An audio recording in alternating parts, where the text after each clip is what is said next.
함께 보실 하나님의 말씀은 사무엘상 25장 14절에서 22절까지의 말씀입니다. 오늘 본 말씀의 내용을 이제 잠깐 설명을 드리면 이렇습니다. 저희가 어제 주일이어서 이제 이 말씀을 나누지 못했으니까요. 오늘 본 말씀 바로 앞부분 내용에 보시면 다윗이 나발이라고 하는 그 사람이 양털 깎는 날에 자기의 집에 있는 그 소년을 보냅니다. 그리고 나발의 소유 중에서 얼마를 요구를 하게 되죠. 근데 이 요구를 들었던 나발이 다윗의 요구를 철저히 무시합니다. 그러니까 이것에 대해서 다윗이 분노하게 되죠. 그래서 오늘 본 말씀의 배경이 뭐냐면 다윗이 그 부하들을 데리고 칼을 찬 사람 400명을 데리고 이 나발을 칠 계획을 세우는 거죠. 그리고 나발과 그 집에 속한 모든 사람들을, 남자들을 다 죽이려고 지금 오고 있는 중이었습니다. 근데 이 계획을 그 나발의 소년 중 하나가, 일하는 사람 중에 하나가 나발의 아내죠. 그 아비가일에게 와서 그 이야기들을 하게 됩니다. 그리고 아비가일은 그 18절 말씀을 보시면 자세하게 내용이 나오죠. 먹고 마실 것들을 많이 준비해서 다윗을 찾아가게 됩니다. 그리고 다윗과 아비가일이 그 중간에 만나게 되죠. 그리고 다윗이 22절 말씀을 보시면 자기에게 있는 그 속마음을, 그 계획을 다 이야기하게 됩니다. 말씀드렸던 것처럼 나발뿐만 아니라 나발의 가문에 속한 모든 남자들을 다 죽이겠다. 내일 아침까지 결코 남겨두지 않겠다. 그리고 하나님 앞에서 그 내용을 맹세까지 하는 거죠. 여러분, 방금 이 내용을 이렇게 쭉 말씀을 드렸는데 이 나발에 대한 이 다윗의 분노를 대하면서 한편으로는 이해가 됩니다. 본문 말씀에 나오는 것처럼 나발의 사람들이, 양치기들이 양을 돌보고 있을 때 맹수는 물론이고 적들의 공격에서 다윗이 부하들을 동원해서 계속 오랫동안 지켜주었거든요. 많이 수고하고 애썼으니까 그게 다윗과 그의 부하들에게 많이 요구한 것도 아니고 어느 정도 좀 요구했으면 섬겨주고 또 사랑으로 대해주는 것들이 마땅하지 않겠나라는 생각이 듭니다. 근데 또 한편으로 이런 생각도 듭니다. 여러분, 다윗이 어떤 사람입니까? 다윗은 자기의 원수 사울 왕에게도 원수를 갚지 않았거든요. 하나님께서 다윗과 사울 왕 사이에 하나님께서 모든 것들을 판단하시기를 원한다라고 했던, 여러분, 그 다윗을 생각해 보면 왜 다윗이 이렇게까지 분노하는 것일까, 이런 생각을 하게 됩니다. 제가 좀 전에 말씀드렸던 그 내용이 사무엘상 24장 12절 말씀에 나오거든요. 제가 읽어드리면 이렇습니다. 다윗이 사울 왕에게 했던 말입니다. 여호와께서는 나와 왕 사이를 판단하사 나를 위하여 왕에게 보복하시려니와 내 손으로는 왕을 해하지 않겠나이다. 여러분, 이게 다윗의 말이었습니다. 하나님께서 판단하시기를 원했던 다윗입니다. 나는 절대 내 손으로 원수를 갚지 않겠노라 했던 것이 바로 이 다윗이거든요. 근데 이상하죠? 오늘 본 말씀을 보시면 나발에 대해서는 지나치게 분노하고 있어요. 원래대로라고 한다면, 만약에 정말 원수를 갚겠다라고 한다면 나발 한 사람으로 충분한 것 아니겠습니까? 근데 나발뿐만 아니라 그 집에 속한 모든 남자들도 다 죽이겠다 하고서는 400명의 군사들을 데리고 지금 나발을 향해 가고 있거든요. 그러니까 분명히 오늘 본 말씀을 보시면 다윗은 사울을 대할 때와는 태도가 다릅니다. 사울을 대할 때에는 하나님을 생각하면서 그 기회를 포기했던 사람인데, 지금 오늘 본 말씀을 보시면 극도의 분노를 가지고, 그것도 사울 왕은 다윗을 오랫동안 쫓아다니고 있잖아요. 죽이려고 한 게 한두 번이 아니에요. 근데 나발 같은 경우에는 이 다윗을 죽이려고 한 게 아니라 모욕한 것이고, 또 그 횟수도 딱 한 번입니다. 그러니까 다윗은 본 말씀을 보면서 지나치게 분노하고 있다라는 생각을 할 수밖에 없는 거죠. 여러분, 그 이유가 무엇인가라고 했을 때, 여러분, 1차적인 이유는 이겁니다. 이 사울 왕과 나발을 놓고 비교해서 생각을 해보면 다윗은 사울 왕에게서 아무것도 기대하지 않았습니다. 자기에게 잘해주기를 바라지 않았죠. 오히려 자기를 적대감을 가지고 늘 죽이려고 쫓아다니는 그 사울에게 익숙해져 있습니다. 아, 그래, 사울은 나를 정적으로 생각할 만하지. 이러이런 상황들을 생각해 볼 때 사울은 나에게 이렇게 하는 것이 그럴 수 있지라고 생각할 수밖에 없는 것이고요. 나발의 경우에는 좀 다릅니다. 우리 오늘 본문 21절 말씀을 같이 한번 읽어볼까요? 우리 21절 말씀 같이 읽겠습니다. 다윗이 이미 말하기를 내가 이 자의 소유물을 광야에서 지켜 그 모든 것을 하나도 손실이 없게 한 것이 진실로 허사라. 그가 악으로 나의 손을 갚는도다. 아멘. 여러분, 이 말씀의 내용이 뭐냐 하면 다윗이 선의로 좋은 마음으로 나발을 대했다라는 거죠. 그러니까 나발도 다윗에게 우호적으로 좋은 마음으로 갚는 것이 당연하다라고 생각했습니다. 근데 그런 기대가 무너지게 된 거죠. 여러분, 이건 실은 우리도 그러지 않습니까? 평소에 우리에 대해서 늘 험담하고 안 좋게 이야기하는 분이, 어제까지 그랬던 분이 오늘도 만약에 그렇게 했다라고 한다면 우리는 그래, 저 사람 원래 그런 사람이지. 근데 만약에 어제까지 우리에 대해서 좋게 이야기하던, 그래서 우리가 믿고 의지했던 분이 만약에 오늘요 우리에 대해서 안 좋은 이야기를 한마디 하면 그게 그렇게 상처가 되거든요. 그러니까 이 다윗은 어쩌면 나발에 대한 이 서운한 마음이, 배신감이 이 나발에 대해서 많은 것들을 기대했기 때문이 아닌가라는 생각을 하게 됩니다. 자, 그런데요, 제가 여기까지 이렇게 말씀을 드리면 실은 여기에 하나의 함정이 있습니다. 그게 뭐냐 하면 우리도 이렇다라는 말을 할 때 우리와 다윗을 놓고 보면 우리와 다윗이 비슷해 보이잖아요. 그럼 저희가 늘 설교 말씀을 들을 때를 생각해 보면 원래는 그러면 안 되는 거 아니에요?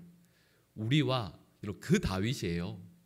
성경 말씀 가운데서 가장 많이 언급되고 목사님 저도 설교할 때 가장 많이 설교하게 되는 다윗이 우리와 비슷하다라는 것이 문제가 있지 않겠습니까? 달라야 될 것 같거든요. 우리는 이 정도일지 몰라도 그래도 다윗은 분명히 다릅니다. 이렇게 설교가 마무리되어야 할 것 같은데 제가 좀 전에 말씀드린 내용처럼 우리와 다윗이 비슷하다라는 거죠. 그리고 여기에서 우리는 신앙의 귀한 교훈을 얻게 됩니다. 여러분, 어제까지 믿음이 좋았던 분이 오늘도 믿음이 좋을까요? 실은 그렇지 않습니다. 왜냐하면 믿음이라는 것은 실력이랑 다르거든요. 여러분, 자녀 길러보셔서 아시겠지만 여러분, 자녀들이 어제까지 수학 문제를 예를 들면 미분과 적분을 잘 풀었던 아이가 오늘 갑자기 미분과 적분을 못 푸는 경우는 없어요. 왜냐하면 그건 실력이거든요. 수학 문제든 영어 문제든 어제까지 잘 풀었으면 어제까지 나왔던 그 문제를 오늘도 잘 풀 수 있어요. 그게 당연한 거죠. 그런데요, 믿음은 좀 다릅니다. 어제까지 믿음이 좋았다고 해서요 오늘도 그 믿음이 좋을 것이다. 그래서 어떤 문제가 있다 할지라도 어제까지 똑같이 닥쳤던 문제, 상황을 오늘 만난다고 해서 여전히 승리할 것이고 여전히 웃으면서 아무렇지 않게 그 일들을 이겨낼 것이다 생각하시면 안 된다라는 거죠. 분명히 어제까지는 믿음 가운데 승리했어요. 근데 오늘은 실패할 수 있습니다. 이 말의 뜻이 뭐냐 하면 우리를 지켜주실 하나님의 구원의 손길이 오늘도 여전히 필요하다라는 뜻이에요. 어제까지 우리가 믿음이 좋았으니까 이제 우리 주님의 손길, 주님의 은혜가 오늘은 필요 없어요. 이게 아니에요. 어제까지도 우리는 주님의 은혜가 필요했고요. 오늘도 우리 주님의 은혜가 필요합니다.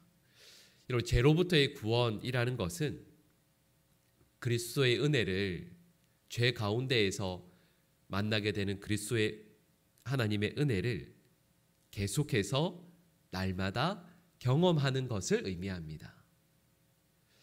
어제까지 믿음 좋았으니까, 어제까지 예배 잘 드리고 하나님 잘 믿었으니까 어떤 죄의 유혹으로부터 오늘부터는 안전해. 오늘부터는 절대 실패하지 않아. 하나님의 특별한 도우심, 함께 하심 없어도 내가 믿음이 좋으니까 잘 이겨낼 수 있지. 그런 게 아니라는 뜻이에요. 여러분, 저와 여러분들은 매일 매 순간순간 하나님의 은혜가 필요합니다. 왜냐하면 하나님의 은혜 없이는요 우리는 오늘도 쓰러질 수밖에 없는 사람들이 있거든요. 여러분, 우리는 은혜 없이는 결코 존재할 수 없는 사람들입니다. 여러분, 그 관점으로 오늘 본 말씀을 다시 한번 보실까요? 여러분, 다윗은 어제까지, 그러니까 오늘 신앙의 용어로 하면 어제까지요, 사울 왕에 대해서 이렇게 이야기했어요. 하나님께서 이 모든 일들 가운데 나와 당신의 사이 가운데에서 하나님께서 판단하시고 하나님께서 갚으실 것입니다. 그 모든 처사를 하나님의 손에 맡겨드렸어요. 그런데 오늘은 아니에요. 오늘은 다윗이 극도로 분노해요. 원수를 내가 갚겠다. 이건 내가 못 참겠다. 내가 결코 그냥 두지 않겠다라고 화내면서 일어나고 있어요. 왜 그럴까요? 어제까지 하나님의 손에 이 모든 것들을 맡겼던 것이 다윗의 실력이 아니기 때문이에요. 그건 다윗의 믿음이 좋아서가 아니라 어제까지 함께 하셨던 하나님의 은혜 덕분인 거죠. 다윗이 자기의 부족함을 알고 하나님의 손에 이 모든 걸 내어드렸기 때문에 하나님께서 은혜를 베풀어 주신 거죠. 그리고 이건 저희들에게 참으로 귀한 신앙의 진리를 알게 합니다. 이런 과거의 성공이 오늘의 성공을 결코 보장하지 못합니다. 왜냐하면 과거의 성공은 하나님의 은혜였기 때문인 거죠. 그리고 저희는 매 순간순간 그리고 날마다 하나님의 은혜를 구해야 합니다. 어제까지 찬송, 감사, 믿음, 하나님을 의지함, 맞아요. 그렇게 걸어오셨다면 그게 오늘도 그럴 수 있다라는 보장은 결코 아니에요. 어제까지 그랬다면 오늘도 우리는 그런 하나님을 구해야 할 것입니다. 그 하나님의 은혜, 하나님의 도우심, 그 하나님께서 오늘도 우리와 함께하여 주셔서 오늘도 넘어지지 않고 실패하지 않고 하나님께서 손을 내밀어 주시고 우리의 손을 꼭 붙들어 주셔서 이 험난하고 어려운 삶을 하나님 의지해서 살아갈 수 있도록 그렇게 하나님을 바라고 소망해야 하는 것이죠. 그래서 오늘 본문 말씀에 하나님께서 우리에게 말씀하신 말은 이겁니다. 다윗도 그리고 저와 여러분들도 하나님의 은혜 없이는 결코 살아갈 수 없는 존재임을 우리에게 일깨워 주시는 거죠. 여러분, 오늘도 그 하나님의 은혜를 의지할 수 있는 저와 여러분이 될 수 있기를 간절히 축복합니다. 여러분, 저희는 다시 말씀드리면 믿음이라는 것은 실력이 아니에요. 믿음도 하나님의 은혜입니다.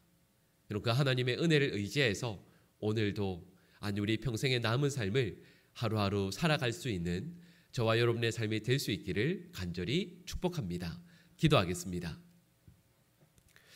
사랑의 하나님 아버지, 오늘 말씀을 통해서 우리 하나님의 은혜, 하나님의 도우심, 하나님의 함께 하심이 없이는 저희들이 결코 살아갈 수 없음을 깨닫게 됩니다.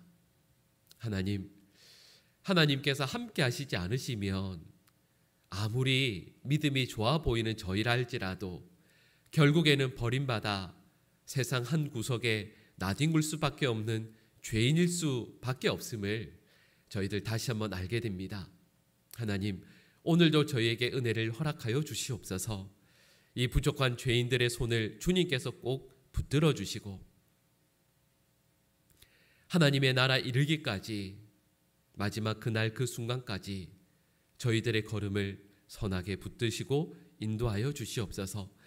하나님, 이 새벽의 시간 주님 앞에 나와 기도하는 모든 주의 백성들을 기억하여 주시길 간절히 원합니다.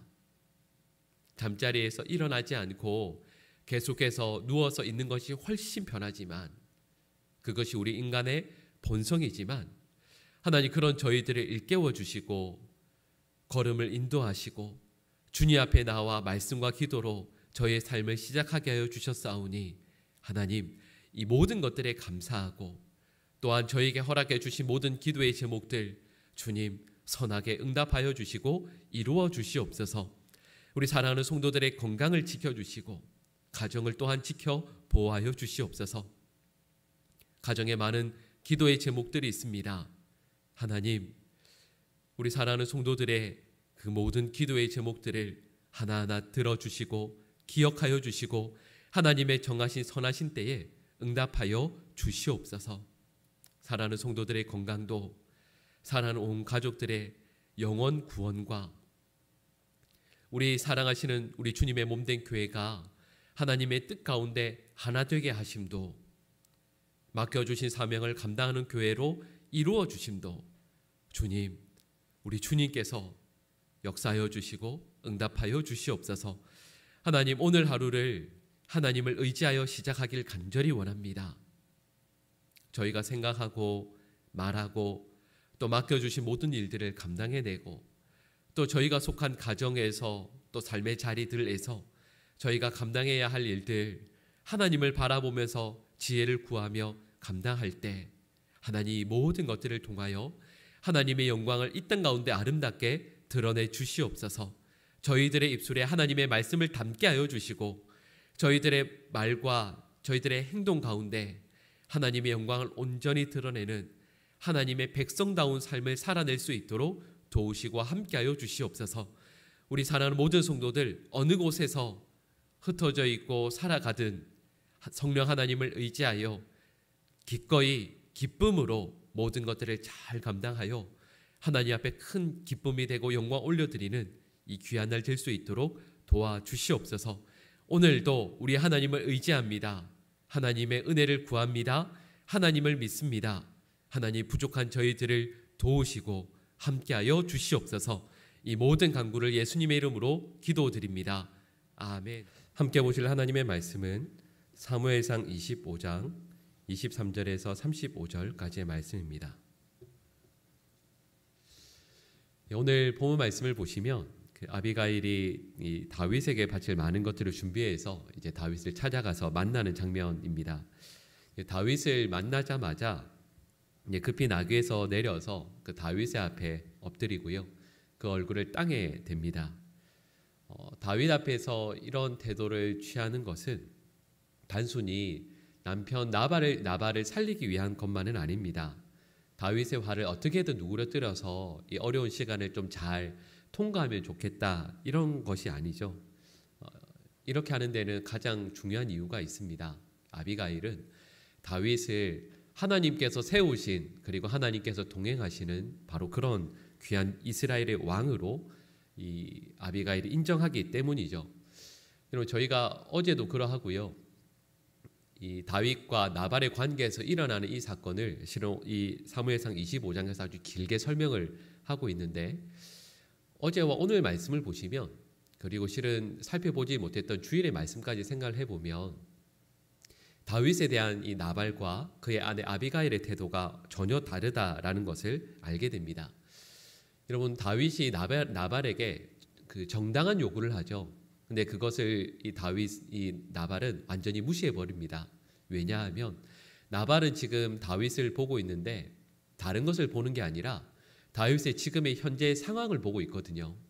지금 다윗의 현재 상황은 그 사울 왕에게 쫓겨다니는 배반자, 민족의 배신자에 불과한 거죠. 그러니까 나발의 입장에서는 다윗을 무시하는 것, 또 그가 어떤 요청을 했을 때 그것이 아무리 정당해 보여도 그 요청을 들어주지 않는 것이 당연한 겁니다. 근데 오늘 본문 말씀에서 나오는 아비가일 같은 경우에는 전혀 다릅니다. 분명히 지금 보면 도망자잖아요. 불안해 보이고 자신의 삶을 의탁할 곳이 아무데도 없어 보이죠. 그런데 아비가일이 볼 때 다윗은 하나님께서 세우신 사람입니다. 하나님께서 동행하시는 사람이고 하나님의 뜻을 다윗을 통해 이루어내실 것을 신앙의 눈으로 바라보면서 그걸 믿고 있는 거죠. 오늘 우리 25절 말씀을 같이 한번 읽어볼까요? 우리 본문 25절 말씀 같이 읽겠습니다. 원하옵나니 내 주는 이 불량한 사람 나발을 개의치 마옵소서. 그의 이름이 그에게 적당하니 그의 이름이 나발이라. 그는 미련한 자니이다. 여종은 내 주께서 보내신 소년들을 보지 못하였나이다. 아멘. 자, 여러분, 이 25절 말씀을 보시면 나발에 대한 말씀이잖아요. 누가 했다고요? 아내가요. 아니, 여러분, 아내가 어떻게 남편에 대해서 이렇게 말을 할 수가 있겠습니까? 남편이 이름이 나발인데 그 뜻이 어리석은 자입니다. 이름에 맞게 지금 행동한 것입니다. 이렇게 이야기를 하고 있는 거죠. 여러분, 여기 25절 말씀을 읽어보면 아비가일이 남편 나발에 대해서 부부로서의 정이 전혀 없어 보입니다. 만약에 정말 남편을 사랑하고 또 존중했다면 다윗에게 엎드려서 이렇게 좀 부족한 점이 있긴 있는데 좀 불쌍히 여겨달라고, 사람 중에 어떻게 완벽한 사람이 있겠냐고, 잠깐 뭔가에 눈이 좀 씌어가지고 잘 못 봐서 그런데 조금 부족하고 좀 그런 점이 있다고 좀 잘 봐달라고 이렇게 말하는 정도로도 충분할 것 같은데요. 25절 말씀을 읽어보시면 전혀 그러지가 않습니다. 근데 여러분, 여기에서 우리가 기억해야 할 것이 있습니다. 아내가 남편의 결점을 이렇게 드러내고 험담하는 것이 과연 맞나, 이런 고민을 할 수 있죠. 그런데 성경은 아내가 남편의 결점을 덮어주어야 한다, 부부의 관계는 이러이러해야 한다라는 것을 보여주기 위해 저에게 주신 말씀이 아닙니다. 물론 그것도 한 부분으로 있겠죠. 그러나 성경의 내용들은 한 절, 한 장, 그리고 전체 내용을 통해서 하나님의 뜻이 무엇인지, 그리고 하나님의 뜻에 우리가 어떠한 반응을 해야 되는지를 우리에게 말씀해 주시기 위함이죠. 그러니까 오늘 본 말씀의 내용은 이 나발과 아비가일을 통해서 과연 무엇이 하나님의 뜻에 순종하는 것인가, 하나님의 뜻에 대한 반응은, 우리의 반응은 무엇이어야 하는가를 보여주고 있다라는 것이죠. 여러분, 오늘 본 말씀에서 읽었던 말씀처럼 아비가일은 분명히 나발을 어리석은 사람으로 보고 있습니다. 여러분, 그런데요, 또 한편으로 보시면 이 아비가일이 나발을 철저히 무시하면서 그의 결점만 드러내고 나는 이 사람과 전혀 관계가 없습니다, 이렇게 말씀만 하는 것도 아닙니다. 우리 28절 말씀을 잠깐 보실까요? 우리 28절 말씀을 우리 같이 함께 읽겠습니다. 주의 여종의 허물을 용서하여 주옵소서. 여호와께서 반드시 내 주를 위하여 든든한 집을 세우시리니 이는 내 주께서 여호와의 싸움을 싸우심이요 내 주의 일생에 내 주에게서 악한 일을 찾을 수 없음이니이다. 아멘. 여러분, 아비가일이 다윗에게 엎드려서 간절히 올려드리는 말씀입니다. 그런데 28절 가장 처음 시작이 어떻게 되어 있냐면 주의 여종의 허물을 사하여 주옵소서, 이렇게 말씀하고 있거든요. 그런데 아비가일에게 허물이 과연 무엇이 있겠습니까? 실은 아비가일에게는 이 다윗에 대한 허물이 없죠. 왜냐하면 다윗이 소년들을 나발에게 보내었을 때 그 사람들을 본 게 아닙니다. 아비가일은 그 소식을 나중에 들었던 거죠. 그런데 이 말씀의 내용이 뭐냐면 나발이 잘못한 것, 그 허물이 바로 자기의 허물이라고 다윗에게 말씀드리고 있는 거죠. 그리고 여기에 이런 뜻이 있습니다. 만약 거기에 자기가 있었다라고 한다면 지금 이 사건이 일어나지 않았을 것이다라는 거죠. 만약 본인이 그 자리에 있었으면 나발에게 충고를 했을 것이고, 근데 자기가 거기에 없었으니까 자기가 잘못해서 그런 것이라고, 그래서 나발의 불량한 행위, 그 어리석음을 자신의 탓으로 돌리고 있는 거죠. 그리고 이것이 아비가일의 겸손이고 아비가일의 신앙이라 말할 수 있습니다. 그리고 저희들은 아비가일의 모습에서 신앙인이 과연 어떻게 살아야 할지를 다시 한번 깨닫게 됩니다. 여러분, 지금 이 아비가일은 누군가를 대하고 또 누군가의 만남을 이어가고 또 공동체에서 함께 신앙의 삶을 살아갈 때, 여러분, 누군가를 대할 때요, 그의 현재의 부족함 상황을 보지 않았습니다. 처음에 말씀드렸던 것처럼 분명히 다윗은 지금 쫓겨다니는 사람이지만 이런 다윗을 향한 하나님의 뜻, 하나님께서 다윗을 어떻게 생각하시는가, 여러분, 이걸 가장 귀하게 여겼죠. 하나님께서 과연 그와 함께 하시는가, 아니면 이 사람이 하나님께 버림받은 사람인가, 이것을 가장 유념해서 보았습니다.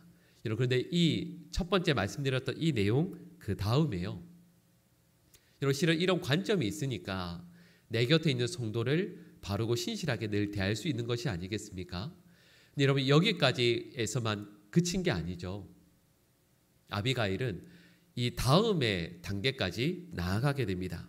그게 뭐냐 하면, 여러분, 많은 사람들은 특별히 신앙생활을 오래 한 사람일수록 그렇습니다.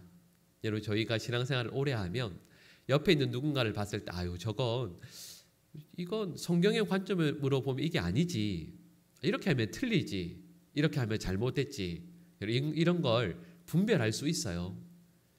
신앙의 연수가 더해지면 더해질수록 그렇게 판단하는 걸 잘 하게 돼요. 여러분, 그런데 아비가일은 거기에 한 발자국 더 나아가는 거죠. 그게 뭐냐 하면 이분이 신앙의 관점에서 볼 때 이런 것들이 부족하다라고 한다면 아비가일은 이분이 부족한 건 내가 그 옆에서 그를 더 도와주지 못했기 때문이고 그를 더 사랑으로 덮어주지 못했기 때문이고 혹시 어떤 것들 때문에 실수해서 넘어진다면 내가 곁에서 기도하고 또 조언하고 하나님의 마음으로 시선으로 그를 바라보면서 잘 이끌었다면 이런 일이 일어나지 않았을 텐데 하면서 마음 아파하는 거죠. 여러분, 방금 말씀드린 이 내용은 교회 우리 공동체 안에서 찾아보기 싫은 참 어려운 일이기도 합니다. 왜냐하면 누군가의 잘못을 보면서 그걸 분명히 이렇게 찾아내고 또 그걸 지적하는 것에서 그치는 경우가 대부분이거든요. 근데 오늘 본 말씀은 저희에게 정확히 이렇게 말씀합니다. 다른 사람의 어리석음 또 다른 사람의 신앙 없음이 바로 내 탓이라는 것을 생각해내는 거죠.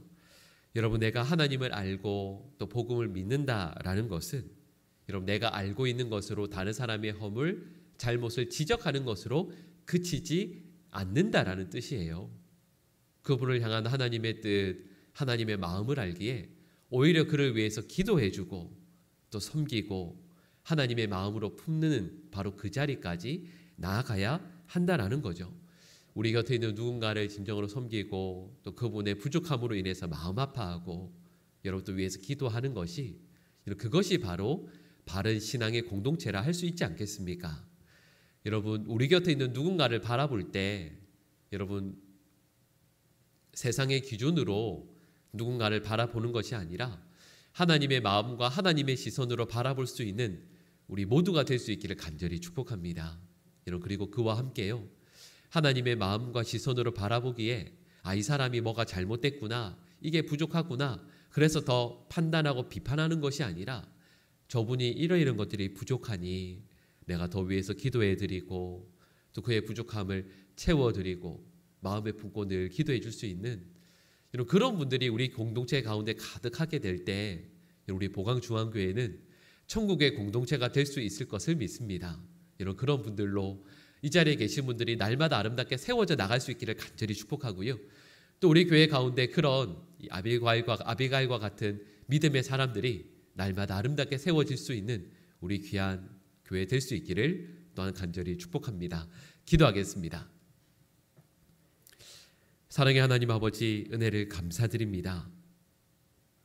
우리 곁에 있는 누군가를 세상의 기준, 세상의 판단에, 세상의 가치로 판단하지 않을 수 있도록 하나님 저에게 은혜를 베풀어 주시옵소서. 많은 것을 가졌는지 못 가졌는지, 세상의 사람들이 이분을 어떻게 보는지 하나님 그런 마음과 그런 눈이 아니라 하나님께서 과연 이분을 통해서 어떤 일들을 이루어내실지, 하나님께서 이분을 얼마나 사랑하시고 존귀 여기시는지, 하나님, 우리 하나님의 마음과 하나님의 눈으로 내 곁에 있는 그 어떤 분들을 바라보고 또 그래서 그분을 어떤 경우에는 불쌍히 여기고 또 위해서 기도하며 또 어떤 경우에는 그분을 바라보며 우리의 마음을 다해 존경하고 또 우리 공동체 가운데에서 귀한 신앙의 사람으로 세워드릴 수 있는 우리 모든 주의 백성들 될 수 있도록 역사하여 주시옵소서. 하나님, 우리 보강중앙교회가 이런 귀한 믿음의 공동체로 굳건히 서게 되기를 간절히 소원합니다. 부족한 누군가를 보았을 때 하나님 그를 위해서 마음 아파하고 또 위해서 기도해 줄 수 있는 하나님 그런 사랑이 가득한 하나님의 마음으로 굳건히 세워진 우리 공동체 될 수 있도록 역사하여 주시옵소서. 하나님, 오늘 하루의 삶도 우리 주님 친히 함께하여 주시길 간절히 원합니다. 우리 사랑하시는 모든 성도들이 어느 곳에서 오늘 하루를 살아가시든 하나님 그곳에서 우리 하나님 친히 동행하여 주시옵소서. 하나님께서 우리 곁에 늘 함께하심을 단 한순간도 잊지 않고 우리가 바라보는 것, 우리가 말하고 행동하는 모든 것들, 생각하는 모든 것들 거룩하고 진실하고 바를 수 있도록 도와주시옵소서. 우리 모든 성도들의 건강도 주님께서 곁에서 지켜주시고 함께하여 주시길 원합니다. 그리고 우리 모든 삶이 신앙인으로 작은 예수로 그리스도인으로 이 땅 가운데 바르게 살아가는 복된 믿음의 삶이 될 수 있도록 역사하여 주시옵소서. 주님께서 우리와 함께하여 주실 것을 늘 믿고 바라고 구하는 귀한 믿음의 삶이 되게 하여 주시고, 특별히 사순절 그 시간을 보내는 중에 있습니다. 주님, 우리 주님의 고난과 죽으심과 또 이 모든 것들을 통해 우리에게 베풀어 주신 그 사랑을 기억하고 잊지 않는 우리 모든 주의 백성들 다 될 수 있도록 도와주시옵소서. 우리 하나님께 기쁨이 되는 이 귀하고 복된 날 되기를 간절히 소원하며 이 모든 간구를 예수님의 이름으로 기도드립니다. 아멘. 함께 보실 하나님의 말씀은 사무엘상 26장 1절에서 12절 말씀입니다. 여러분, 오늘 본 말씀에 일어나는 이 사건은 참 인상적인 사건입니다. 그래서 저희가 그 다윗과 이 사울의 관계에서 꼭 기억하는 사건 장면이기도 하죠. 다윗은 그 자기를 따른 아비새와 함께 자기를 쫓아온 다윗을 죽이기 위해서, 여러분 이 말씀에 보면 군사 3,000명이라고 되어 있잖아요. 근데 이때 이스라엘에 있던 정규군의 군사가 3,000명입니다. 그러니까 전부 다 데리고 왔다는 뜻이겠죠. 사울이 또다시 다윗을 죽이기 위해서 온 군사들을 다 이끌고 쫓아온 거죠. 여러분, 실은 이 사건 얼마 전에도 다윗이 사울을 살려준 적이 있지 않았습니까? 그때 사울이 다윗 앞에서 마음 아파하고 회개하면서 자기가 너무 잘못했다고, 내가 너 앞에서 너무 죄가 많다고 이렇게 이야기했던 사울이 또다시 다윗을 죽이려고 나온 거죠. 근데 그 밤에 사울과 그 곁에 있는 모든 병사들이 다 누워서 자고 있습니다. 실은 이건 정말 말이 안 되는 거죠. 왜냐하면 우리 남자분들 아시겠지만, 여러분 군에서 경계 근무에 실패한 건 어떤 것으로도 이건 변명할 수 없는 것이거든요. 근데 모든 군사들이 다 깊이 잠들었다라는 것은 하나님께서 이렇게 하셨다라는 말 이외에는 설명이 불가능하죠. 그래서 오늘 본문 12절 말씀에서도 하나님께서 그들을 깊이 잠들게 하셨다, 이런 말씀이 나옵니다. 근데 그때 다윗은 이 사울을 죽이지 않습니다. 창과 또 그 곁에 있는 물병만 가지고 나오게 되죠. 근데 그때 아비새가 다윗에게 요청한 내용이 오늘 본문 8절 말씀에 나오고 있습니다. 우리 8절 말씀을 같이 한번 읽어볼까요? 하나님께서 오늘날 다윗의 원수를, 우리 8절 말씀 우리 같이 읽겠습니다. 아비새가 다윗에게 이르되 하나님이 오늘 당신의 원수를 당신의 손에 넘기셨나이다. 그러므로 청하오니 내가 창으로 그를 찔러서 단번에 땅에 꽂게 하소서. 내가 그를 2번 찌를 것이 없으리이다 하니 아멘. 그러니까 이 말씀처럼 2번 잊지 않을 기회가 다윗에게 왔습니다. 그리고 옆에 있는 아비새가 볼 때 이건 정말 사울을 죽일 수 있는 절호의 기회거든요. 지금 사울을 죽이기만 하면 다윗은 왕의 자리에 오를 수가 있습니다. 그런데 이때 다윗이 거절하죠. 근데 이것도 실은 말이 안 되는 이야기입니다. 왜냐하면 앞에도 다윗이 사울을 놓아주었는데 다시 죽이러 왔잖아요. 그 말은 오늘 놓아주어도 또다시 다윗을 죽이려고 하는 건 뻔하거든요. 당연하겠죠. 그러니까 지금 이 순간 다시 오지 않을 이 기회를 살려서 사울을 죽이는 것이 당연해 보입니다. 그런데 오늘 본문 9절에서 11절 말씀을 보시면 다윗이 이때 대답하는 내용이 나오고 있습니다. 크게 3가지인데요. 말씀을 드리면 이렇습니다. 원수는 내가 갚는 것이 아니라 하나님께서 갚는 것이고, 왕의 자리라는 것은 내가 차지하는 것 아니다.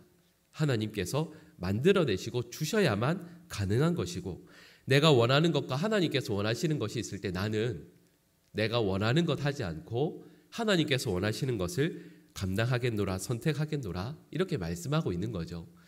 오늘 본 말씀을 저희가 보면서 신약 성경에 나오는 한 말씀을 떠올리게 됩니다. 로마서 12장 21절 말씀이죠. 악에게 지지 말고 선으로 악을 이기라, 이 말씀입니다. 오늘 본 말씀에서 다윗은 악을 선으로 이겨내는 것을 보여주고 있습니다.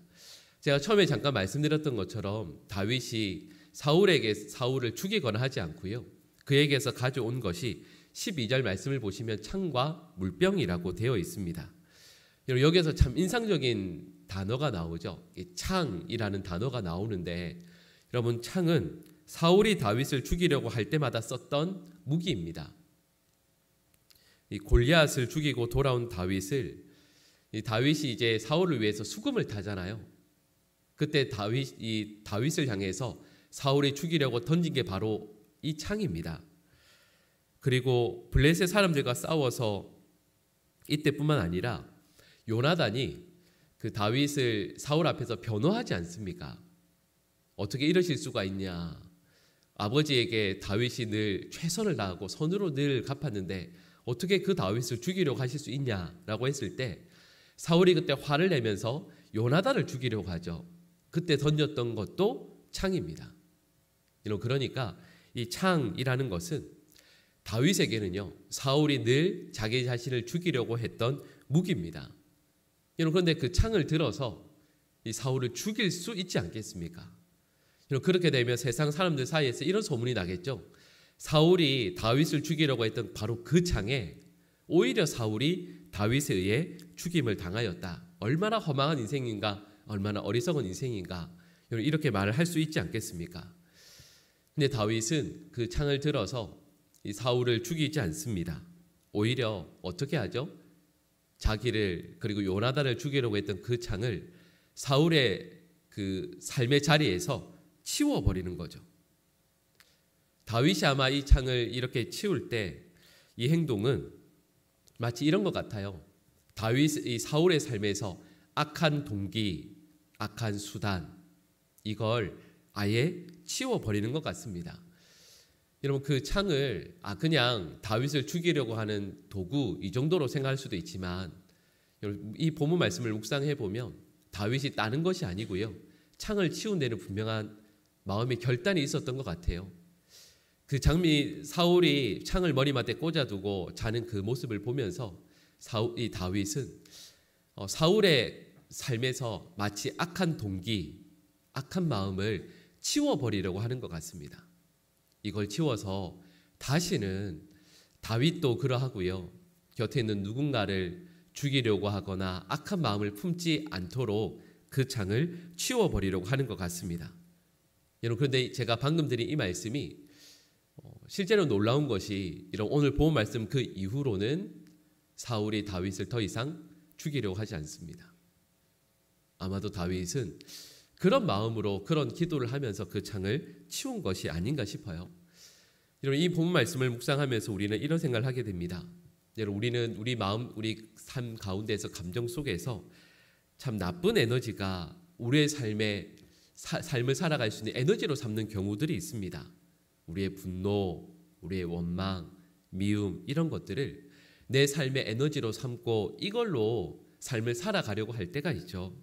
여러분 그런데 다윗과 이 사울의 관계를 저희가 지금까지 쭉 살펴보고 있는데 생각을 해보면 여러분 우리가 우리의 삶을 살아갈 수 있는 그 근원적인 힘을 분노나 미움이나 이런 부정적인 에너지로 삼아서는 안 된다라는 것을 생각하게 됩니다. 사울은 어떻게 하면 내가 어떻게 하면 이 다윗에게 받았던 이 분노, 이 수치를 이 원한을 다시 갚아줄까? 이런 마음으로 사울은 살고 있습니다. 그런데 반대로 다윗은 악을 선으로 이기는 삶을 살아가는 거죠. 여러분 그리고 우리들은 하나님의 백성으로 그리고 그리스도인으로 이 땅을 어떻게 살아야 할지를 본문 말씀을 통해 알게 됩니다. 여러분 우리 삶의 힘의 근원을 내가 어떻게 해서든 누구에게 이기리라, 내가 저 사람 콧대를 납작하게 해주리라, 여러분 그런 부정적인 마음으로 살아갈 수도 있지만 하나님의 백성들은 우리가 만난 어떤 악이라도 선으로 이겨내는 하나님의 백성으로 삶을 살아야 하지 않겠습니까? 여러분 예전에 한 목사님이셨던 것 같아요. 그 지진을 경험하고 쓴 글을 읽은 적이 있습니다. 이런 내용이었습니다. 심각한 지진을 겪고 나서 여러분 우리는 실은 지진을 간간히 그 뉴스를 통해서만 아니까요. 근데 실제로 지진을 경험하신 분들은 그만큼 두려운 게 없으시대요. 그 그 심각한 지진을 겪고 나서 며칠 동안 잠도 거의 못 주무셨대요. 누우면 너무 두려워서요. 근데 그분께서 하시는 말씀이 뭐냐 하면 지진이 또 날까 봐 겁이 너무 나서 잠을 잘 못 이루고 혹시나 그냥 침대가 살짝만 흔들려도 잠이 깨곤 했대요. 그런데 지진으로 이제 물건들이 다 바닥에 떨어져 있지 않습니까? 근데 그러면서 야, 지진이 진짜 무섭구나. 지진이 너무 무섭구나. 근데 그 떨어져 있는 물건들을 보다가 이 목사님이 깨달으신 게 있대요. 그게 뭐냐 하면 저 물건이 언제 위에 올라가 있었지? 내가 저 물건을 저렇게 깨질 물건을 언제 위에 올려놨을까? 아, 이제 저 물건들 다 내려놔야겠다. 이렇게 깨달으셨대요. 지진으로 물건이 깨지고 또 그래서 그 물건들이 상한 것을 보고는 아, 우리 집에 이렇게 깨질 수 있는 위험한 물건들이 이렇게 많았구나. 그리고 그걸 다 내려놓으시게 됐대요. 어떤 이용규 선교사님의 책 제목처럼 내려놓음을 또 다른 의미로 실천하시게 된 거죠. 근데 그러면서 하시는 말씀이 뭐냐면 아, 내 마음속에 지진처럼 흔들리는 사건들이 일어나게 되면 내 마음속에 깨지고 상할 것들이 참 많이 있구나. 마음이 상할 이유들이, 마음이 깨질 이유들이 나에게 참 많이 있구나 하는 것을 아시게 됐대요. 계속해서 내 마음을 힘들게 하고 상하게 하고 넘어지게 하고 그런 것들이 참 많이 있다라는 것을 깨닫게 되었다 하시는 글을 읽은 적이 있습니다. 여러분, 근데 이 글을 생각해 보면 그렇죠. 여러분, 저희들도 어느 순간 삶의 연수가 하루 이틀 점점 쌓이게 되면서 나 자신도 모르는 사이에 우리 삶의 자리 위에 올려놓은 분노, 원망, 상처, 원수 맺음, 이런 부정적인 마음들이 늘 있어요. 여러분, 언젠가는 그리고 그런 것들이 어떤 어려움들을 만나게 되면 사울이 경험했던 것처럼 그 마음을 흔드는 어떤 일들을 만나게 되면 사울의 인생에서는 다윗과 같은 사람이겠죠. 그런 사람, 그런 상황들을 만나게 되면 그것이 언젠가는 떨어져서 내 마음을 엉망으로 만들어 놓는 거죠. 여러분, 그런데 말씀드렸던 것처럼 다윗은 그리고 하나님의 백성들은 악을 만나게 될 때 그 모든 악들을 선으로 이겨내는 사람들이어야 하는 겁니다. 여러분, 그리고 그 악을 선으로 이긴다라고 했을 때 여러분, 저희에게 있는 가장 힘 있는 무기, 가장 유용한 삶의 태도가 무엇이겠습니까? 그건 바로 사랑이겠죠. 여러분, 아마 이런 말씀 들어보신 적 있으실 거예요. 사랑을 베푸는 자에게 사랑이 실패로 끝난다 할지라도 사랑을 베풀 때 실패하는 경우가 얼마나 많이 있습니까? 근데 그 다음 문장이 이렇습니다. 그럼에도 불구하고 사랑은 역시 최선의 길이다. 여러분, 이 말씀이 참 맞는 것 같아요. 사랑을 베풀지만 실패해요. 다윗이 계속해서 사울에게 사랑을 베풀지만 실패하지 않습니까? 근데 그렇다면 더 나은 태도가 무엇인가? 더 나은 길이 무엇인가? 결국 사랑밖에 없는 것 같아요. 우리 하나님의 백성들이 이 땅을 이겨낼 수 있는 길은 결국에는 사랑이고 저와 여러분들이 이렇게 내 곁에 있는 사울과 같은 사람을 이겨내는 길도 역시 사랑밖에 없는 것 같아요. 여러분, 저는 우리 보강중앙교회 모든 성도들이 사랑이 가득한 믿음의 백성들 될 수 있기를 간절히 축복합니다.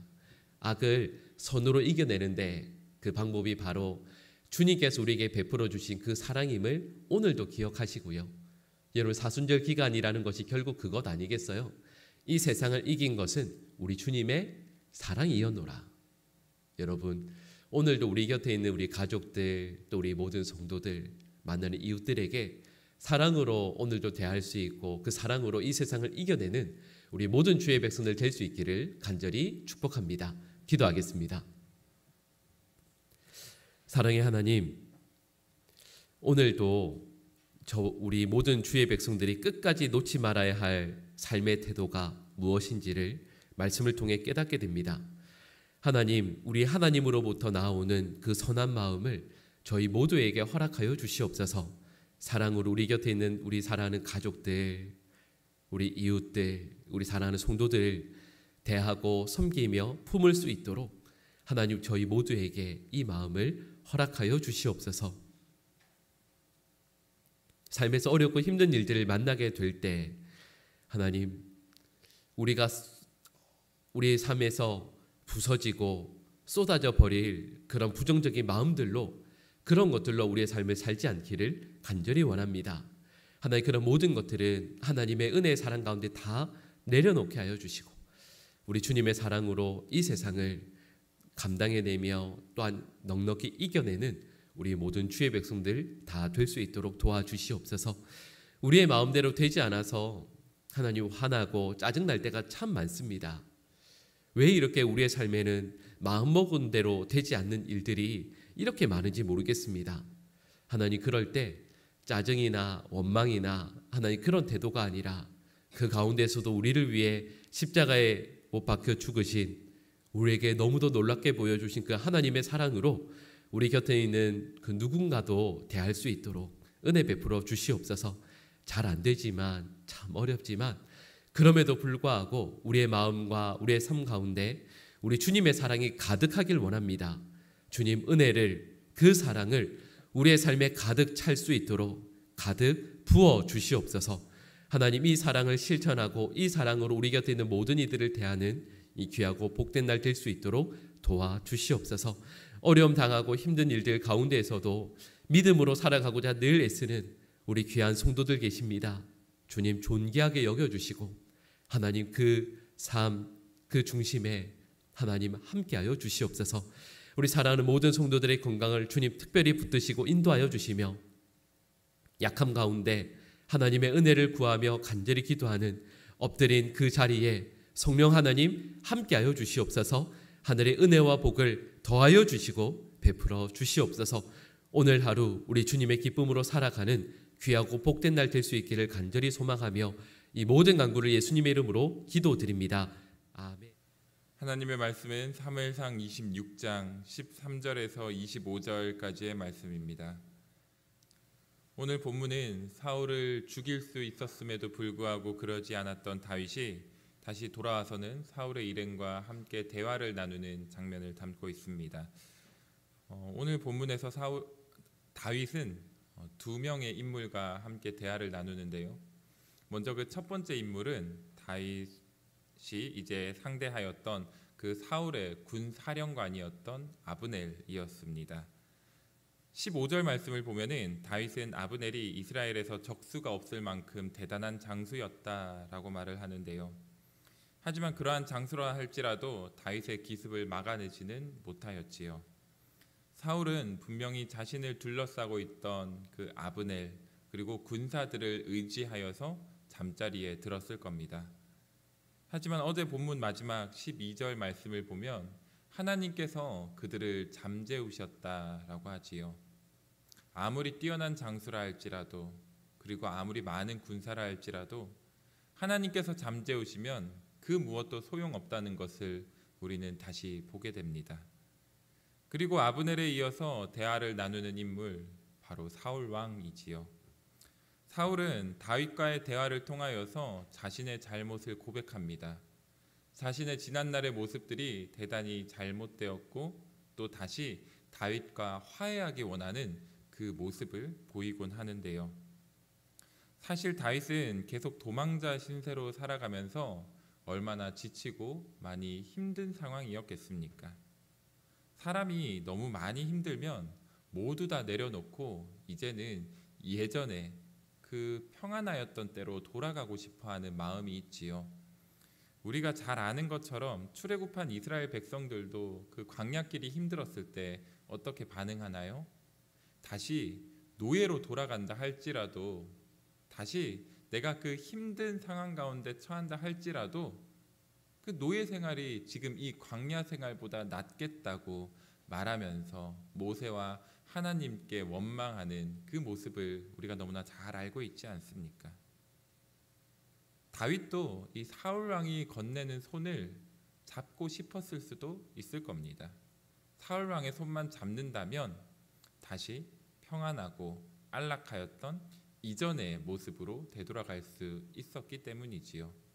그런데요, 다윗은 이 달콤한 사울의 제안을 받아들이지 않습니다. 오히려 23절 말씀을 보면 하나님의 뜻이 어디에 있는지를 명확하게 깨닫고 있는 다윗의 모습을 우리는 발견해 볼 수 있는데요. 다윗은 하나님의 뜻에 따라서 사울을 죽이지도 않았고 사울의 제안을 받아들이지도 않았다라고 고백을 합니다. 우리는 이러한 다윗의 모습을 보면서 다윗이 이 광야 생활을 통하여서 어떠한 사람으로 변화되었는지를 발견해 보게 됩니다. 사랑하는 성도 여러분, 다윗은 이 광야 생활을 통하여서 사람에게 의지하기보다는 하나님을 의지하고 사람을 의식하기보다는 하나님을 의식하는 사람으로 변화된, 그리하여서 하나님을 따르는 믿음의 사람으로 세워지게 되었다는 것을 발견해 보게 됩니다. 물론 다윗은 유년 시절부터 믿음의 사람이었지요. 하지만 하나님의 계획은 그저 한 사람이 믿음의 사람으로서 살아가는 것, 그 이상을 품고 계셨습니다. 왜냐하면 다윗을 이스라엘의 왕으로 삼으셨기 때문이지요. 왕으로 살아가면서 얼마나 많은 유혹과 또 핍박들, 또 어려움들이 찾아오겠습니까? 그러할 때마다 그 유혹에 넘어지지 않도록, 그 어려움에 실망하지 않도록, 낙심하지 않도록 하나님께서는 배움과 연단의 시간을 통하여서 다윗을 더욱 굳세게 세워나가 가십니다. 그 배움과 연단의 시간이 바로 이 광야 생활인 것이지요. 다윗이 수많은 고난과 역경을 겪으면서도 또다시 사울을 죽일 수 있는 기회가 왔을 때 다윗의 마음은 어떠했을까요? 그 물병과 창을 가지고 나오는 그 다윗의 마음이 어떠했을까요? 오늘 우리가 어제부터 읽었던 본문에서는 사실 다윗이 2번 고민하지 않고 물병과 창을 가지고 나오는 것처럼 기록이 되어 있지만 사실 그 짧은 시간에 다윗이 얼마나 수많은 고민과 그 선택의 기로에 서 있었겠습니까? 죽일까? 살릴까? 무엇을 가져갈까? 그리고 이것을 가져갔을 때 나는 어떻게 반응할까? 그 수많은 고민과 걱정과 근심 가운데 그 상황을 하나님의 뜻대로 이겨내고 돌아온 다윗이었지요. 사실 사울을 제거하기만 하면 다윗은 그 당시에 본인이 겪고 있던 많은 어려움들을 다 해결할 수 있었습니다. 사울이 죽으면은 당연히 다윗이 왕이 되었을 것이고요. 그리고 다윗이 왕이 되면은 자신을 적대하던 많은 신하들, 군사들도 척결할 수 있었겠지요. 이스라엘의 왕으로서 어떠한 어려움과 고난도 겪지 않으면서 하루하루를 살아갈 수 있었을 겁니다. 그런데요, 그것은 하나님의 뜻과 하나님의 계획이 아니었기 때문에 다윗은 그 길을 선택하지 않으십니다. 오히려 하나님의 사람으로서 더욱 든든히 서게 하신 하나님의 은혜에 감사하면서 하나님의 뜻대로 살아가는, 하나님의 말씀에 순종하며 살아가는 사람으로 살아가고자 더욱 힘씁니다.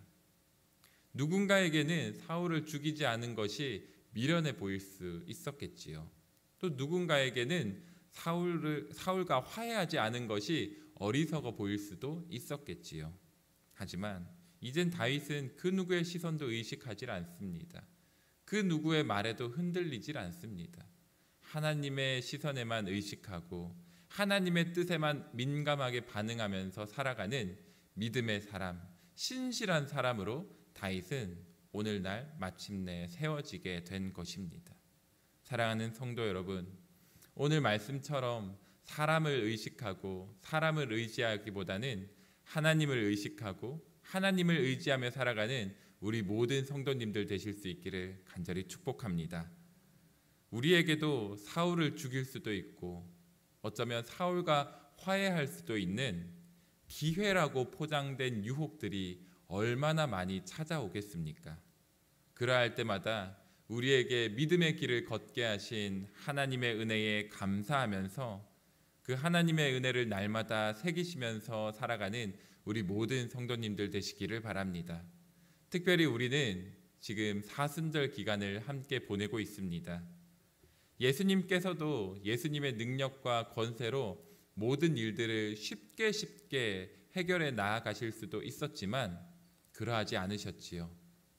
우리가 말씀을 보면은 굳이 예수님은 왜 저렇게 바보 같아 보이고 미련해 보일 만큼 참으시고 당하고 계실까 생각되지 않습니까? 그런데요, 예수님도 본인의 힘과 능력으로 해결할 수 있다는 것 다 아셨겠지요. 하지만 그러하지 않으셨습니다. 왜 그러셨을까요? 그것은 하나님의 뜻이, 하나님의 계획이 아니었기 때문입니다. 비록 미련해 보일 수 있고 어리석어 보일 수 있고 손해보는 것 같아 보이지만 모든 것을 품어내고 참 사랑으로 마침내 구원을 이루고자 하신 하나님의 뜻을 예수님께서는 너무나 잘 알고 계셨기에 그 모든 수고와 고난을 감수하면서까지도 참 사랑을 이루고자 헌신하셨던 것이지요. 사랑하는 성도 여러분, 이 사순절 기간을 보내면서 우리도 오늘 말씀의 다윗처럼 그리고 또 그 고난과 역경을 모두 감수하신 예수님처럼 하나님께서 우리에게 맡겨주신 사명 잘 감당하면서 마침내 하나님 한 분만을 영화롭게 하는 귀하고 복된 삶이 되실 수 있기를 간절히 축복합니다. 그리하여서 하나님의 인도하심에 따라 그 믿음의 길만을 선택하시면서 마침내 사람을 의식하고 사람을 의지하는 것을 넘어서서 하나님을 의식하고 하나님을 의지하면서 살아가는 하나님과 동행하는 참되고 복된 그리스도인의 삶이 되실 수 있기를 주님의 이름으로 간절히 축복합니다. 함께 기도하겠습니다. 사랑의 하나님, 참으로 감사드립니다. 하나님께서 이 새벽을 다시 열어주시고 우리들에게 두 눈을 뜨게 하시고 다시 한번 이 예배의 자리로 인도하여 주셔서 말씀으로 결단하며 다시 나아갈 수 있도록 인도하여 주심에 감사드립니다. 하나님, 오늘 다윗의 모습을 이어서 보았습니다. 다윗도 사람을 의식하고 사람을 의지하여서 그 사람의 방법으로 모든 것을 해결할 수도 있었습니다. 그러나 다윗은 그러하지 않고 하나님을 의식하고 하나님을 의지하며 하나님의 방법으로 모든 것을 해결하고자 하였다는 것을 우리는 다시 한번 보게 됩니다. 하나님, 이 시대를 살아가는 우리들에게도 왜 수많은 어려움과 고난이 없었겠습니까? 그리고 앞으로도 그 어려움과 고난이 왜 닥치지 않겠습니까? 그러할 때마다 사람을 의식하고 사람을 의지하면서 사람의 방법으로 해결하지 않게 하시고 하나님을 의식하고 하나님을 의지하며 하나님의 방법으로 살아가고자 힘쓰는 우리 모든 이들 되게 하여 주시옵소서. 어쩌면 그 걸음이 미련해 보일 수 있고 어리석어 보일 수 있고 손해보는 것 같아 보일 수 있지만 마침내 하나님께서 베푸실 그 은혜의 상에 참여하기 위하여서는 우리가 반드시 그러한 삶을 살아가야 한다는 것을 믿음의 눈으로 보게 하여 주시옵소서. 그리하여서 하나님의 은혜에 항상 감사하면서 날마다 하나님의 기준에 따라서 하나님만을 기쁘게 하며 살아가는 우리 모든 성도들 되게 하여 주시옵소서. 그리고 하나님만을 기쁘게 하기로 다짐하면서 살아갔을 때 함께하는 주의 백성들 그리고 또 세상의 많은 이들에게까지도 이로운 영향력을 끼쳐낼 수 있다는 것을 우리에게 다시 한번 깨닫게 하여 주시옵소서. 하나님, 오늘 말씀을 의지하면서 나아갑니다. 우리 모든 성도님들에게 다가오는 그 어려움과 역경들 능히 이겨낼 수 있는 믿음과 은혜를 더하여 주시옵고 내일 다시 이 새벽의 제단에 나왔을 때 오늘 하루를 승리케 하신 하나님께 영광과 감사와 찬송과 경배 올려드릴 수 있는 우리 모든 보강의 성도들 될 수 있도록 주님께서 그 걸음을 친히 주장하여 주시옵소서. 감사드리며 이 모든 말씀을 우리 주 예수 그리스도 이름으로 간절히 기도하옵나이다. 아멘. 오늘 함께 나눌 하나님의 말씀은 사무엘상 27장 1절에서 12절까지의 말씀입니다.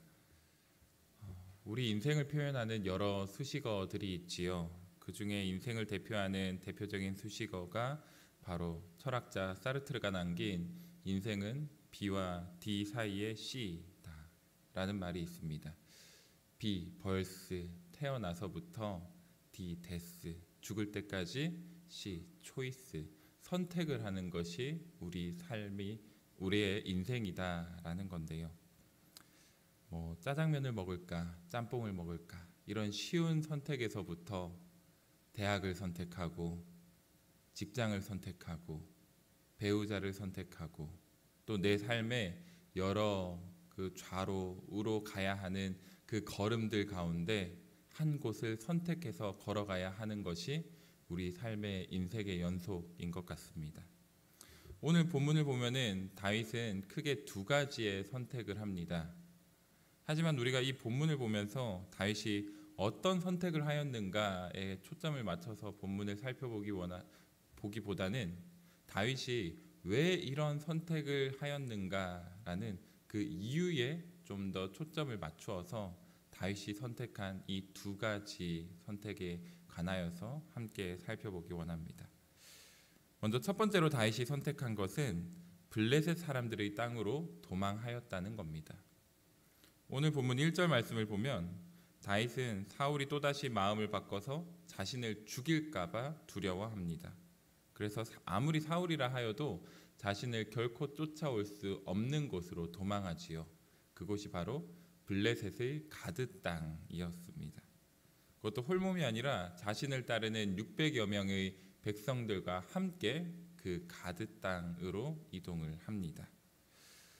사실 블레셋이 어떠한 나라인지는 우리가 이 시간 길게 나누지 않아도 너무나 잘 알고들 계시지요. 다윗도 그 블레셋을 한번 만난 적이 있었습니다. 물론 왕으로서도 여러 번 만났었고 했지만 가장 우리가 잘 알고 있는 대표적인 만남이 블레셋 장군 골리앗과의 만남이었지요. 어릴 때부터 블레셋과 전쟁을 치르면서 블레셋이 이 이스라엘 나라에 얼마나 적대적인 관계인지를 다윗은 너무나 잘 알고 있었습니다. 그럼에도 이러한 선택을 하였다는 것, 거기에는 분명히 어떠한 이유가 담겨져 있겠지요. 그리고 이제 이어지는 본문을 쭉 보면은 다윗이 두 번째로 선택하는 것을 보게 됩니다. 그것이 무엇이냐면 이 블레셋의 가드왕이었던 아기스라고 나오지요. 아기스의 환심을 사기 위하여서 거짓으로 보고를 하는 겁니다. 거짓 보고를 하기로 다윗은 선택을 합니다. 아기스에게 백성과 함께 살 수 있는 한 거처를 내어달라고 오늘 본문을 보면 요청을 하지요. 본문 5절 말씀을 보면은 다윗이 아기스에게 이렇게 말을 하는 장면이 나옵니다. 당신의 종인 내가 어떻게 당신과 함께 왕도에 살 수 있겠습니까? 라고 말을 하는데요.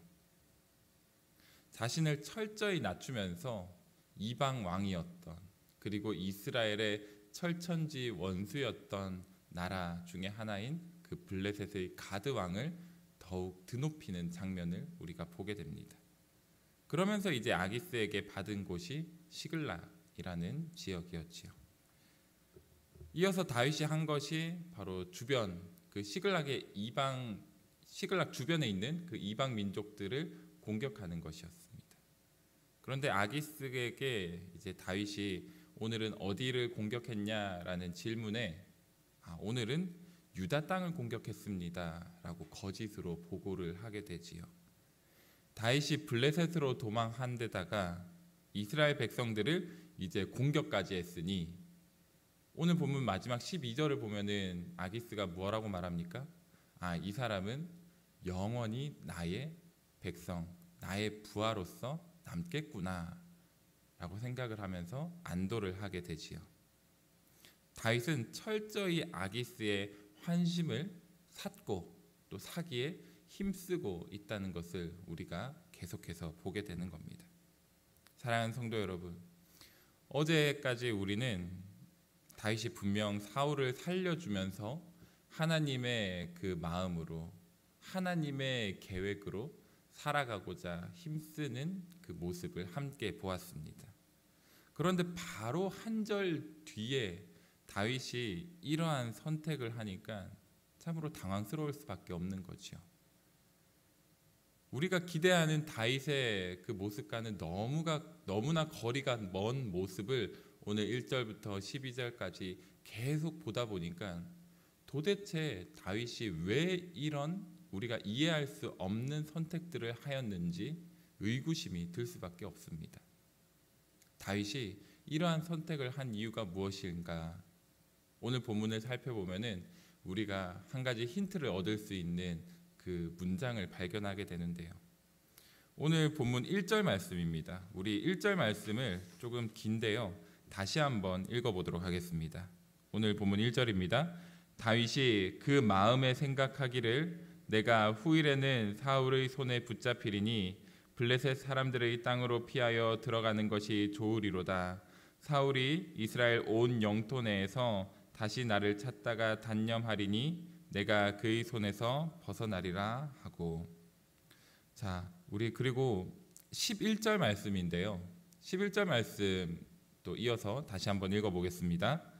다윗이 그 남녀를 살려서 가드로 데려가지 아니한 것은 그의 생각에 그들이 우리에게 대하여 이르기를 다윗이 행한 일이 이러하니라 하여 블레셋 사람들의 지방에 거주하는 동안에 이같이 행하는 습관이 있었다 할까 두려워함이었더라. 아멘. 자, 이 1절과 11절을 보면 공통적으로 나오는 한 문장이 있습니다. 바로 다윗이 생각하였다라는 말이지요. 1절을 보면은 그 처음에 다윗이 그 마음에 생각하기를, 그리고 11절 앞부분을 보면은 다윗이 그의 생각에, 이렇게 다윗이 생각하였다라는 공통적인 문장이 나오는 것을 우리가 발견하게 됩니다. 이 생각하였다라는 말이 무슨 의미를 담고 있을까요? 다른 번역본을 보면요, 이 생각하였다라는 말의 다윗이 속으로 생각하였다. 또 다른 번역본을 보면요, 다윗이 스스로 생각하였다라는 번역으로 기록이 되어 있습니다. 자, 이런 번역들을 합쳐서 읽어볼까요? 그럼 이렇게 되지요. 다시 말해서 다윗이 자기 스스로 마음속으로 생각해서 이러한 선택을 하였다라고 오늘 우리가 이해할 수 없는 이 다윗의 선택의 이유를 이렇게 정리해 볼 수 있게 됩니다. 이전까지 다윗은 수많은 어려움과 고난을 만나면서 그러할 때마다 자신이 어떠한 선택을 해야 하는지, 물론 그때도 선택을 해야 됐지요. 그런데 그 선택을 할 때 어떻게 했냐면 하나님께 묻습니다. 하나님께 여짜와 묻되라는 표현이 이전에는 계속 등장을 했었거든요. 그런데 오늘 27장에는 다윗이 참 중요한 결정을 해야 되는 그 상황에서도 그 어디에도 여호와 하나님께 여짜와 물었다는 말을 우리는 찾을 수가 없습니다.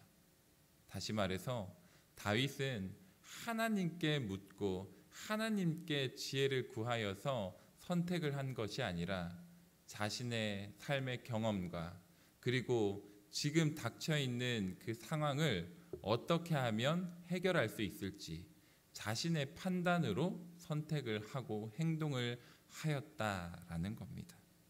성도 여러분, 오늘 말씀을 기억하시면서 스스로 생각하고 선택하려 하기보다는 하나님께 묻고 하나님의 뜻을 깨달아서 오직 하나님의 길을 걸어가실 수 있는 우리 모든 성도님들 되시기를 간절히 축복합니다.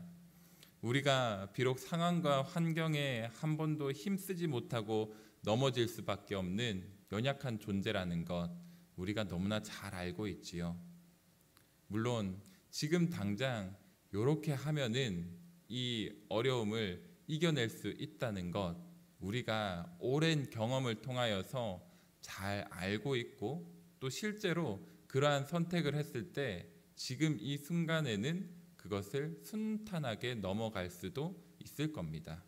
그런데요, 그것이 과연 나의 결정과 나의 선택으로 행하는 것인지, 아니면 하나님께서 깨닫게 하신 지혜로 말미암아 선택한 하나님의 길인지, 우리는 항상 의심하고 우리의 그 마음을 다시 한번 면밀히 관찰하면서 나아가야 합니다. 그래서 한 걸음이라도 나의 생각과 나의 판단으로 나아가려고 하는 모습이 있다면 우리는 그 자리에 멈추어 서서 하나님께 여짜와 물어야 합니다. 기도하면서 하나님, 내가 어떠한 길로 나아가야 할까요? 하나님, 내가 과연 어떠한 선택을 해야 할까요? 하나님께 물으면서 하나님께서 말씀하여 주시는, 혹은 하나님께서 이끌어 가시는 그 길을 우리는 걸을 수 있어야 합니다. 그것이 바로 하나님께서 우리와 함께 하시며 우리가 하나님과 동행하고 있다는 삶의 징표가 되어주는 줄 믿습니다. 사랑하는 성도 여러분, 오늘 하나의 참되고 의로운 선택 하나가 하나님께서 우리를 지키시고 보호하시며 인도하신다는 그 하나님 사랑의 징표임을 깨닫고 날마다 기억하시면서, 그리하여 매일의 삶 가운데 하나씩 참되고 의로운 선택들을 이어나아가시는 우리 모든 성도님들 되시기를 간절히 소망합니다. 그리하여서 마침내 우리 인생의 전체가 하나님이 기뻐 받으시는 참된 선택으로 가득 차게 되는 귀하고 복된 인생 되실 수 있기를 주님의 이름으로 간절히 축복합니다. 함께 기도하겠습니다. 사랑의 하나님, 참으로 감사드립니다. 오늘도 눈을 뜨게 하시고 새 날을 맞게 하시고 주의 전으로 나와 예배로 하루를 시작해 하심에 감사드립니다. 하나님, 우리가 이 시간에도 다른 것을 할 수 있었고 조금 더 잘 수도 있었을 것이고, 아니면 어딘가로 떠날 수도 있었을 것이고, 아니면 나의 유익을 위하여서 무언가를 할 수도 있었지만 하나님의 뜻과 계획이 이곳에 있었기에 우리는 하나님의 인도하심에 따라 이 주의 전에 나아왔는 줄 믿습니다. 우리의 삶의 걸음을 철저히 주의 인도하심에 맡기오니 주여, 우리의 연약함을 불쌍히 여기시고 우리의 그 걸음을 친히 주장하여 주시옵소서. 우리가 선택의 기로에 놓일 때마다 주님께 여짜와 묻고 주님의 뜻에 따라 선택할 수 있는 참된 그리스도인의 삶을 살아갈 수 있기를 간절히 소망합니다. 나의 생각과 나의 욕심과 나의 경험으로 행동하려 하는 그 모습이 올라올 때마다 주님 철저히 낮추어 주시고 하나님께 묻고 하나님께 지혜를 구함으로써 내 삶의 선택들을 하나씩 이어나아갈 수 있게 하여 주옵소서. 그리하여 우리의 인생을 되돌아보았을 때 참 수많은 선택을 한 인생이었지만 그 선택의 순간순간 가운데 긴밀하게 역사하시고 친히 인도하여 주셨던 하나님의 사랑이 그 선택의 순간에 가득 차 있었음을 우리가 고백하면서 하나님께 온 영광 올려드릴 수 있는 귀하고 복된 인생 되게 하여 주시옵소서. 하나님, 내일은 주일입니다. 주의 말씀을 사모하면서 나아가는 모든 주의 백성들에게 오늘 하루 가운데 경건하게 예배를 준비할 수 있도록 그 삶을 지켜보호하여 주옵시고, 온 성도들이 함께 나와 한 분 하나님을 찬양하는 귀하고 복된 주일의 예배 될 수 있도록 주님께서 친히 준비시켜 주시옵소서. 감사드리며 예수님의 이름으로 간절히 기도드립니다. 아멘.